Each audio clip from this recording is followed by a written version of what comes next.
ಇನ್ನು ರಾಮಮಂದಿರ ಕಾಣಿಕೆ ಹಗರಣದಲ್ಲಿ ಈ ಚಂಪತ್ ರಾಯ್ ಅವರಿಗೆ ಕ್ಲೀನ್ ಚಿಟ್ ಕೊಡಲಾಗಿದೆ. SIT ಕ್ಲೀನ್ ಚಿಟ್ ಕೊಟ್ಟಿದೆ. ಟ್ರಸ್ಟ್ನ ಮಾಜಿ ಪ್ರಧಾನ ಕಾರ್ಯದರ್ಶಿ ಚಂಪತ್ ರಾಯ್ ಎಲ್ಲೋ ಒಂದು ಕಡೆಗೆ ಸುದೀರ್ಘವಾಗಿ ಇಲ್ಲಿ ಸೇವೆ ಸಲ್ಲಿಸಿರುವಂಥವರು.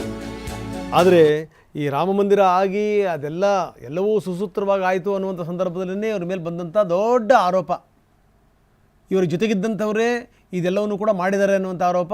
ಜೊತೆಗೆ ಅಂದರೆ ಅವರಿಗೆ ಇವರ ಆಶೀರ್ವಾದ ಇತ್ತು, ಇವರ ಬೆಂಬಲ ಇತ್ತು ಅನ್ನುವಂಥ ಆರೋಪ. ಹೀಗಾಗಿ ಫೈನಲಿ ಚಂಪತ್ ರಾಯ್ ರಾಜೀನಾಮೆ ಕೊಟ್ಟಿದ್ದರು. ಟ್ರಸ್ಟ್ನ ಮಾಜಿ ಸದಸ್ಯ ಅನಿಲ್ ಮಿಶ್ರಾ ಅವರು ಕೂಡ ಇದರಲ್ಲೊಬ್ಬರು. ಇಬ್ಬರಿಗೂ ಕೂಡ ಕ್ಲೀನ್ ಚಿಟ್ ಸಿಕ್ಕಿದೆ.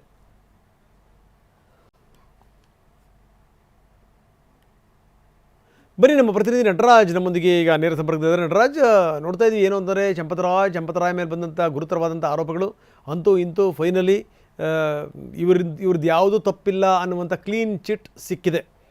ಏನಂತೀರಿ? ಎಸ್ ರಂಗನಾಥ್, ಏನು ಅಯೋಧ್ಯೆ ಶ್ರೀ ರಾಮ ಮಂದಿರದಲ್ಲಿ ಒಂದು ಗುಂಡಿ ಅಂದರೆ ಪ್ರಕರಣದ ಒಂದು ಅಪರಾಧ ಕೇಳಿತ್ತು. ಈಗಾಗಲೇ ಇಬ್ಬರು ಅಂದರೆ ಅಲ್ಲಿರ್ತಕ್ಕಂತಹ ಇಬ್ಬರು ಸದಸ್ಯರು, ಒಬ್ಬ ಕಾರ್ಯದರ್ಶಿ ಮತ್ತು ಸದಸ್ಯಗೆ ಇಬ್ಬರಿಗೂ ಕೂಡ ಒಂದು ಬಿಗ್ ರಿಲೀಫ್ ಸಿಕ್ಕಿರ್ತಕ್ಕಂಥದ್ದು ಕೂಡ ಇಲ್ಲಿ ಪ್ರಮುಖವಾಗಿ ನಮಗೆ ಕಂಡು ಬರ್ತಾ ಇದೆ. ಏನು ಟ್ರಸ್ಟ್ನ ಮಾಜಿ ಕಾರ್ಯದರ್ಶಿ ಆಗಿರ್ತಕ್ಕಂತಹ ಸಂಪತ್ ರಾಯ್ ಮತ್ತು ಸದಸ್ಯ ಅನಿಲ್ ಮಿಶ್ರಾ ಇರ್ತಾರೆ, ಅವ್ರು ಇಬ್ಬರಿಗೂ ಕೂಡ ಇಲ್ಲಿ ರಾಜ್ಯ ಸರ್ಕಾರ ರಚಿಸಿದ SIT ವರದಿಯಲ್ಲಿ ಕ್ಲೀನ್ ಚಿಟ್ಟನ್ನು ನೀಡಲಾಗಿದೆ.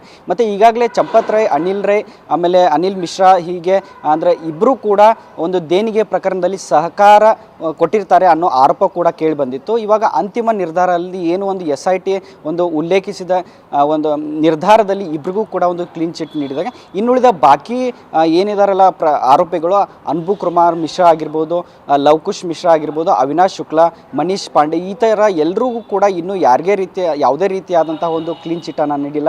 ಈಗಾಗಲೇ ಎಲ್ರಿಗೂ ಕೂಡ BNS ಅಡಿ ಆ ಅಪರಾಧದಲ್ಲಿ ಎಲ್ರಿಗೂ ಕೂಡ ಇನ್ನೂ ತನಿಖೆ ಮುಂದುವರಿಸಬೇಕು ಅನ್ನೋ ಮಾತುಗಳು ಕೂಡ ಕೇಳಿ ಬರ್ತದೆ. ಮತ್ತು ಸುಪ್ರೀಂ ಕೋರ್ಟ್ ಆದೇಶದಂತೆ ಎಲ್ರಿಗೂ ಅಂದರೆ ಇನ್ನೂ ಒಂದು ಸಲ ಈ ರೀತಿಯಾದಂಥ ಒಂದು ತನಿಖೆ ಆಗಬೇಕು. ಸುಭಾಷ್ ಶ್ರೀವಾತ್ಸವ್, ಕರ್ನೇಶ್ ಪಾಂಡೆ ಮತ್ತು ರಾಮ್ ಶಂಕರ್ ಯಾದವ್ ಹೆಸರು ಮುಂದುವರೆಸಿದ್ದಾರೆ. ಸೊ ಈಗಾಗಲೇ ಅಂದರೆ ಬರೀ ಇಬ್ಬರಿಗೆ ಮಾತ್ರ ಈ ಪ್ರಕರಣದಲ್ಲಿ ಸಾಕಷ್ಟು ಆರೋಪಿಗಳು ಇದ್ದರು, ಆದರೆ ಇದೀಗ ಬರೀ ಇಬ್ಬರಿಗೆ ಮಾತ್ರ ಕ್ಲೀನ್ ಚೀಟ್ ನೀಡಿರುವಂಥದ್ದು.